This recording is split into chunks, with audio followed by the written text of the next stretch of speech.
Hello everyone, you are watching Learn Easy with us. We provide educational and training videos every day. To stay updated with our latest content, please click the subscribe button and hit the bell icon so you never miss a video. Please share your valuable feedback in the comments below after watching the video. Without any delay, let's get started. Ready?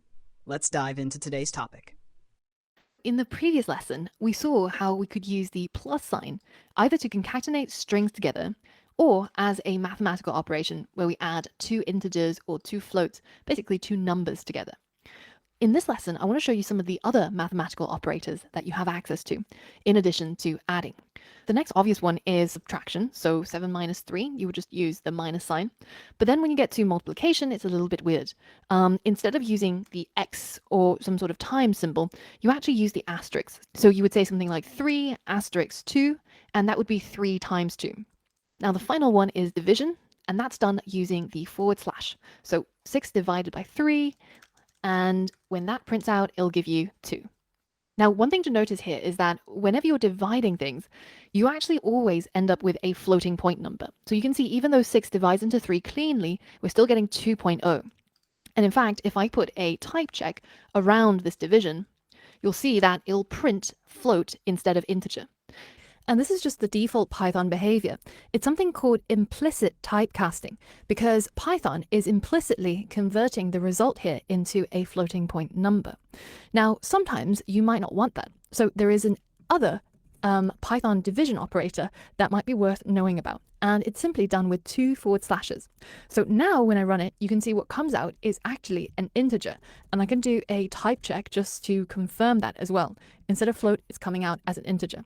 But you have to be very careful with this second type of division operator, because what it's doing behind the scenes is it's actually doing this step first, and then it's simply just removing all of the decimal places. So what if instead of 6 divided by 3, which we know divides cleanly into 2, what if we divided 5 by 3? What is the result of that? That's 1.6 recurring. So if I change this into 5 divided by 3 using the double forward slash, you'll see that it just gives me 1 and it wipes out all the rest of the numbers in this integer conversion, which can be quite dangerous if you're working with scientific numbers. But it can be useful when you know that you want an end result that has no decimal places.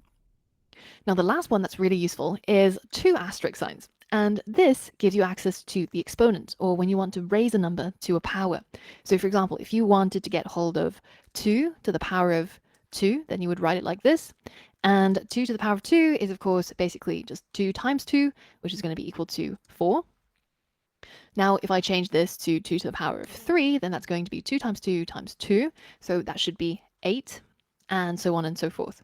Having the exponent being built into the language is one of the reasons why Python is really loved by a lot of data scientists and mathematicians, because it's really optimized towards manipulating and handling numbers.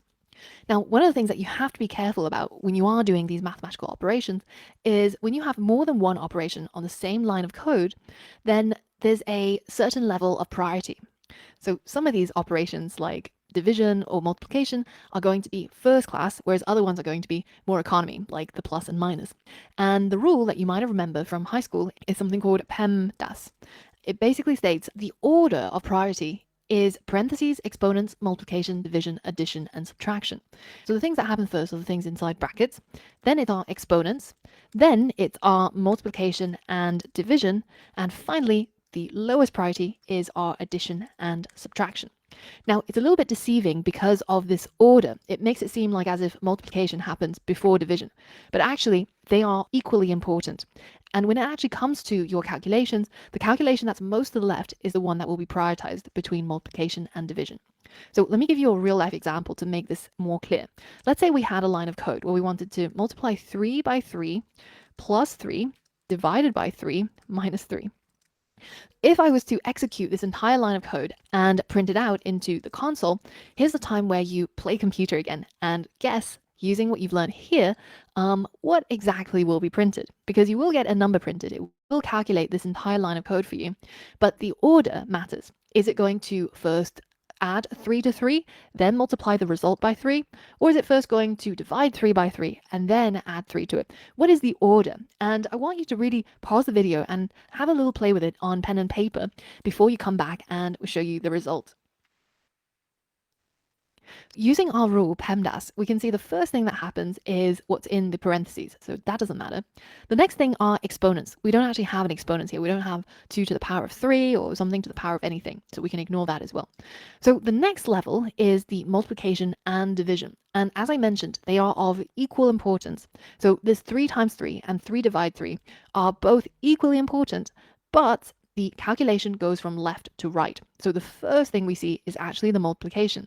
So if it helps you, you might want to add LR to the end of this mnemonic. So it becomes PEMDAS, or at least that's the way I would think about it.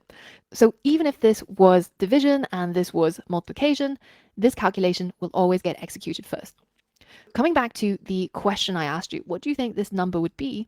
Let's go ahead and comment out all the other code and run this line of code, and it will give us 7. Now, if math is not your strong point, don't worry, it's not mine either, and you're the sort of person who would prefer to see it visualized, then I recommend, again, putting this line of code in Thonny, and then go ahead and clicking on the debugging symbol, and then just step into, so press F7 or this button multiple times, and you'll see it evaluate this line of code step by step. So first it looks at the entire thing, and then it goes from left to right.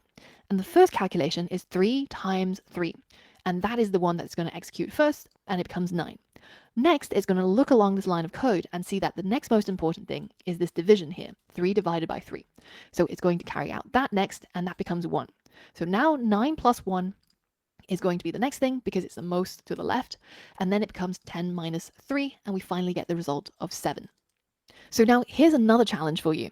How can you change this code so that instead of getting 7, we get 3?